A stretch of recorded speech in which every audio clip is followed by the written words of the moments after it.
এই তো এই ঘরে, সাবধানে ভিতরে নিয়ে আসো। কি হলো? কি হয়েছে আমার ছেলের? কি হয়েছে আমার ছেলের?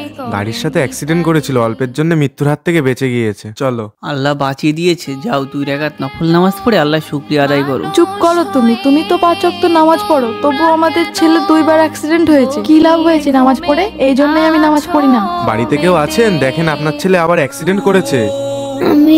এসব কি হচ্ছে আমার ছেলের সাথে?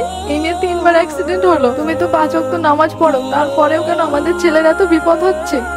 আল্লাহ, আমি তো নামাজ পড়ি, রোজা থাকি, সিজদা দিই, তারপরেও কেন আমার ছেলের এত বিপদ হচ্ছে? তোর 5 ওয়াক্ত নামাজ পড়ার কারণে আজ বেঁচে গিয়েছে। এর মৃত্যু লেখা হয়েছিল, তোর নামাজ পড়ার কারণে আল্লাহ এর হায়াত বাড়িয়ে দিয়েছে। দেখলে তো, নামাজ আমাদের প্রতিটি সমস্যা, অসুবিধা ও বিপদ থেকে রক্ষা করে।